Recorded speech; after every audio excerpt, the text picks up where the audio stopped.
Please, good evening and welcome to the Worcester City Council meeting scheduled for this Monday, February 3rd, 2020. It's after 7:30 p.m. We had our annual council board meeting with the hospital board, had a dinner and presentation by the head of the hospital, Mr. Bill Sharon. Should note that the next meeting will be on Tuesday, the 18th of February, because President's Day, that is that Monday, so no one will be here on the 17th.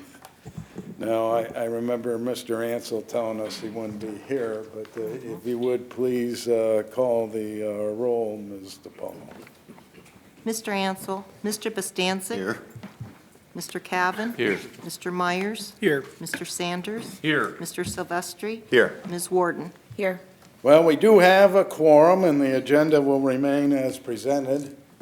And at this time, I'd ask you to stand and join the council in reciting the Pledge of Allegiance. I pledge allegiance to the flag of the United States of America and to the republic for which it stands, one nation under God, indivisible, with liberty and justice for all. Thank you. First item we need to attend to is the approval of the minutes of the January 21st, 2020 meeting. So moved. Mr. Myers moved to approve. Is there a second? Second. Second by Mr. Silvestri. All those in favor, please say aye. Aye. Those opposed, say nay. The minutes of January 21st, 2020 are approved. Welcome, Mr. Mayor. Hopefully you had as good a meal as I did there at the hospital. Absolutely, we sure did, and I want to start off by saying thank you to Bill Sharon and his team up there at the Worcester Community Hospital. It is truly a gem for our city, and it's wonderful because they are us. So it's a great connection and a wonderful enterprise type fund for the city. Just a few things tonight. Tomorrow evening, I know we're getting piled up with some evening things, but this one is important. It concerns our 208 sewering plan. Tomorrow evening from 5:30 to 7 at the library.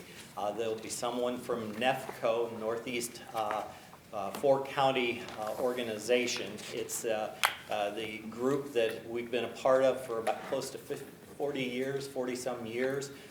They handle the wastewater and economic development that is concerning four counties, Wayne, Summit, Stark, and Portage counties.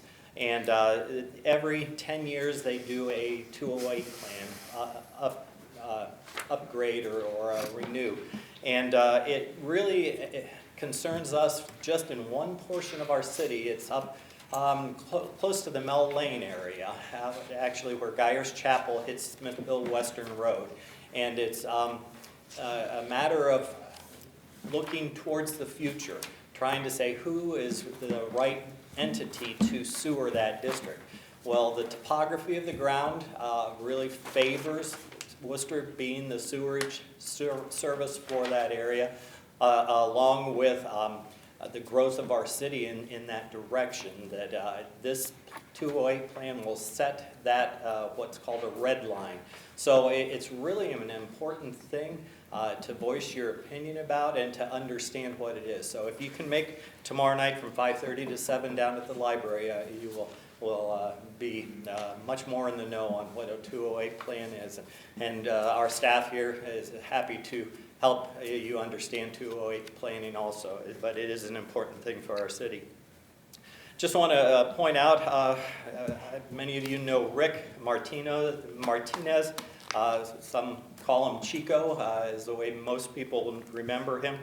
He's been on our Parks and Rec Commission for over 30 years. He moved off that commission at the end of the year. That was the time his responsibility was over for service.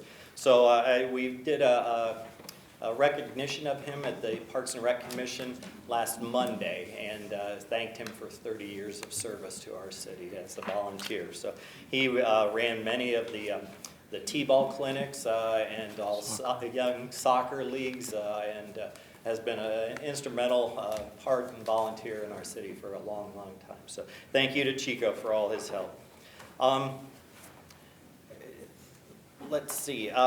This past Thursday, myself and Joel and Jeff Baddick and Ashley Hirschberger and Alexa Smith went to visit some other community centers in other towns, just to give us sort of an insight of what else is out there. We had done this a few years ago, but we had dialed things in a little bit closer to what we would hope to think about as far as any type of improvements to our community center, which was built in I think 1976, and it's something that we have been eyeing for a number of years now as far as improvements. So we visited Ashland and Wadsworth and Talmadge to get some ideas, and saw some really sort of novel ideas in all of those, and so gave us some good clarity and some things to use in charting to move forward with that project. So I thank those folks for helping us do that.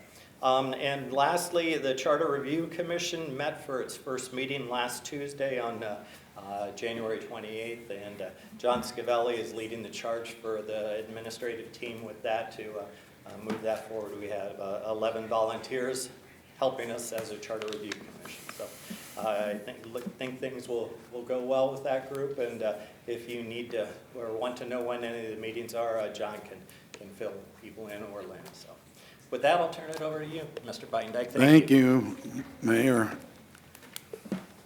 We have no petitions, but we do have one individual sign up to speak this evening, Ms. Ann O'Planick. If you would come to the little lectern here, state your name and address, and tell us what you're here for.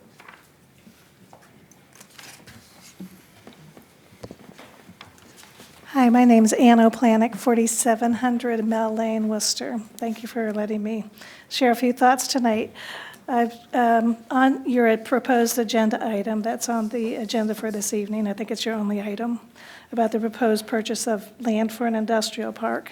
And as you know, I've been here before with part of the Mel Lane group because of our water runoff issues that we've had there for quite some time now. And then looking at this down the road scenario, proposed development, proposed industrial park, the topography raises questions for us, those of us who've wandered back there in the woods, and notice that so much of that water does run towards our area, would increase perhaps the water flow. But my other concern is walking to the end of the street yesterday, looking through the trees and seeing the water tower, and knowing that this is a proposed industrial park within eyeshot of our houses. And I was talking to Mr. Montgomery earlier about the city. How does the city develop an industrial park that's compatible with residential areas that are close to it? Again, just a concern for nuisances, smell, noise, traffic, water runoff. These are concerns of ours in the North End. Rarely have they been met. We thank the city for finally showing some concern for us with our water issues. But now, does the future hold for us other concerns as well? We know the city needs to grow. We know industry is crucial to a healthy, thriving municipality. But we also know that we need to be compatible with each other. And as industry pushes into residential, how is that going to meet the needs of both and continue to make our neighborhood and keep our neighborhood a neighborhood of residences and citizens who enjoy our somewhat rural topography and our way of life? So I just ask that as a kind of a heads up. I hope that you keep it on second reading tonight, and I would request that you do that. as a citizen. I know there are many people in this area who have no idea of the possible impact that something that runs from Melrose to Guyers Chapel is going to have on the north end. We're very concerned about the traffic. We're concerned about what is going to possibly come in there down the road and how it's going to change the way of life. And are we ready and capable to handle this type of an issue? Thank you very much. Okay, we have no unfinished business. We have one issue under unfinished business, and we'll have no new business. So this will be the second reading of resolution number 2020-09.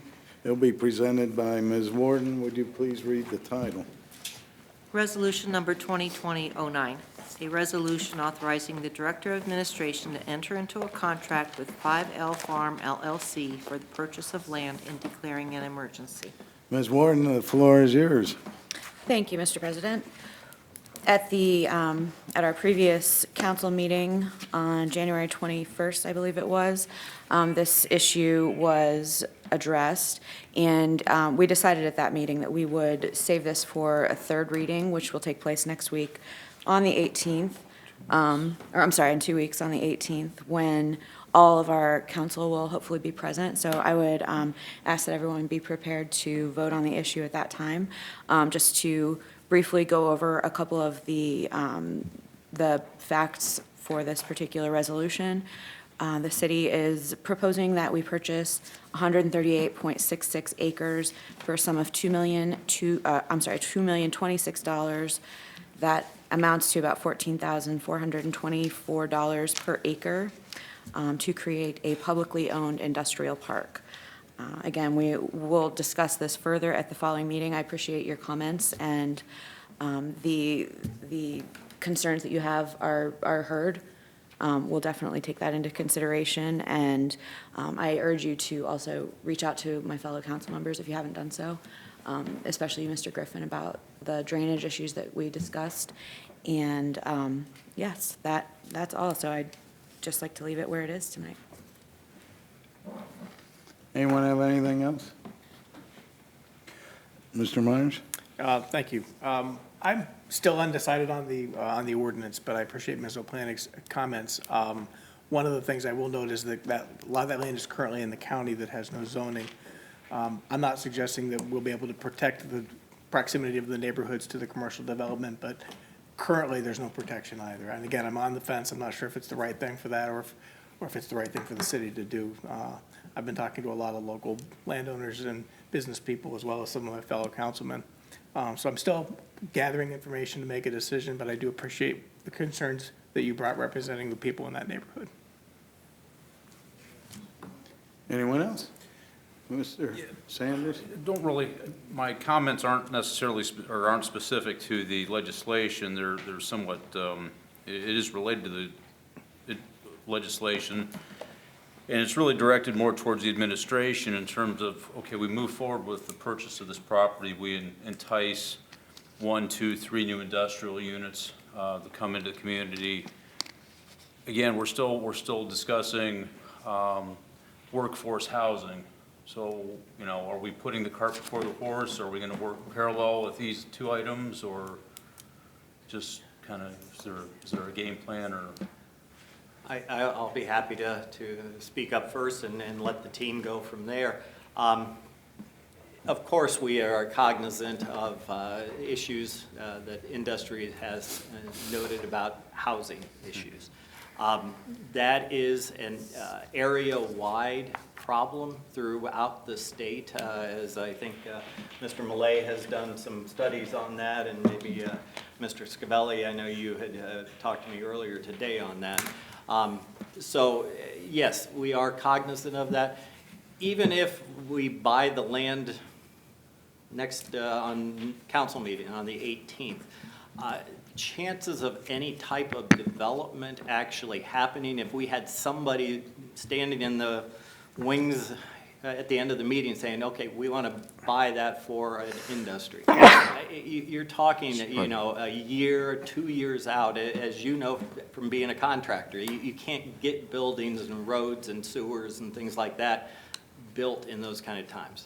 But to be able to have that availability, so if someone is looking to bring a business into our town, we need that. We've got to keep that pipeline open, or else we start to drift backwards. So we have other ideas as far as how to help housing, as far as getting it moving. We've talked about TIFs, which we've done quite a bit more research on. And from communities that use the TIFs, they believe it's a better vehicle than the CRA. So, which the CRA we've talked about in Worcester Growth for close to a year now, and have looked into whether that would be a good vehicle for housing. And you know, that jury is still out, but from Worcester Growth's perspective, they said no, that was not an appropriate use of the CRA at 2 meetings, actually, in the fall of last year. So that's my comments. Any of my team are welcome to weigh in. I would just say they are 2 separate but related issues. We've been working for quite a while on various ways to look at incentivizing housing. So that's been ongoing, you know, with Worcester Growth and working with the Chamber and WEDC.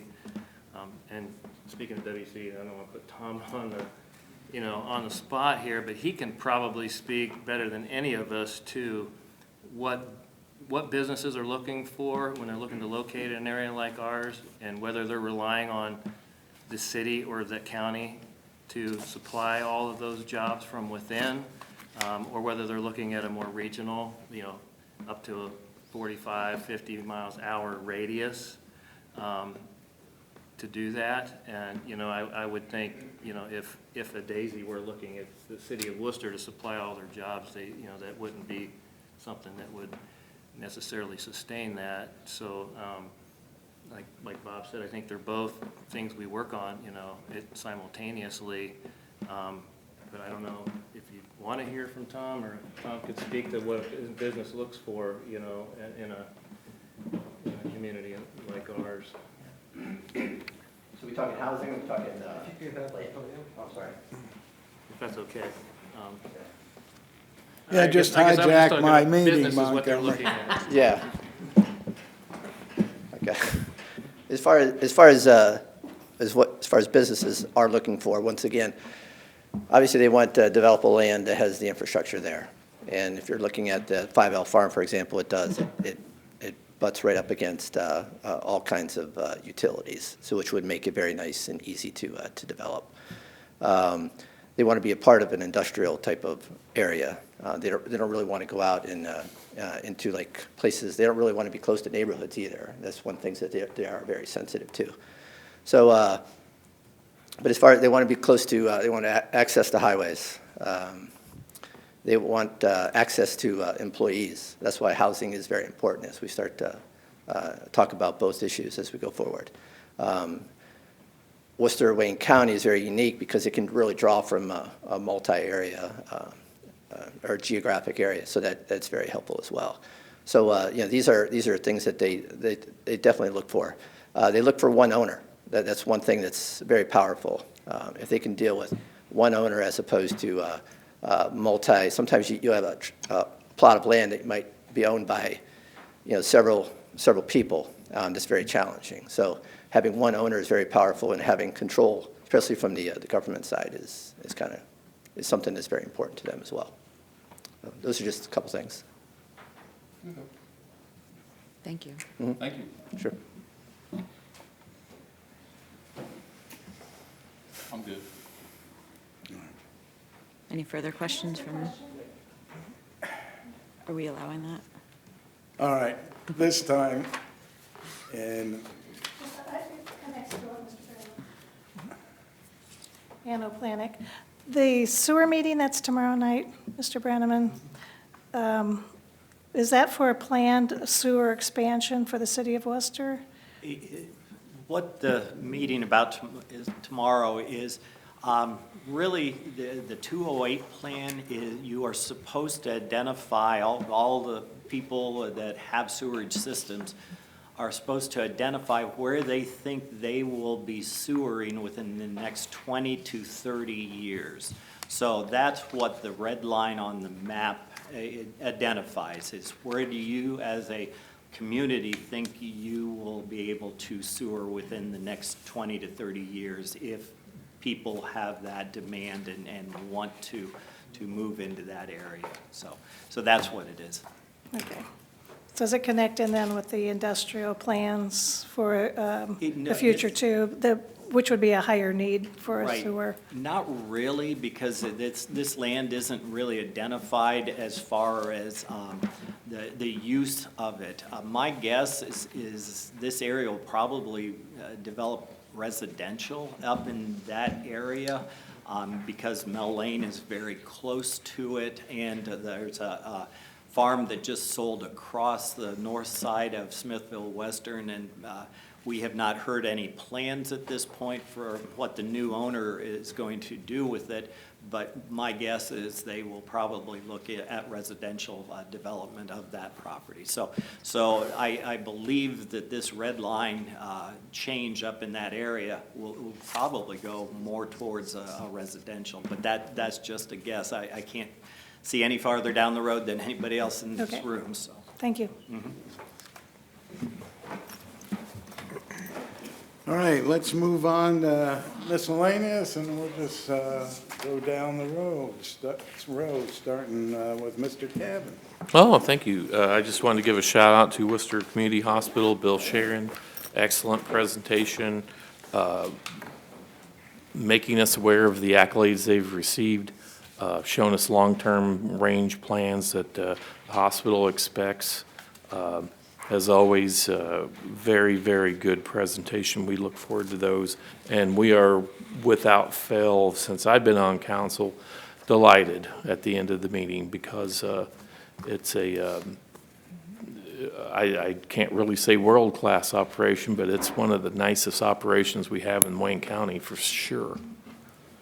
And tip of the hat to them. Thank you. Ms. Warden, I have nothing to add tonight. Thank you very much. Mr. Silvestri? I also wanted to thank the Worcester Community Hospital, not just Bill Sharon, but his entire team, for all the great work that they've done this year. He put together a very outside-the-box, very engaging presentation, kind of had it set up differently than previous years to really draw questions from council members and other attendees there at the meeting.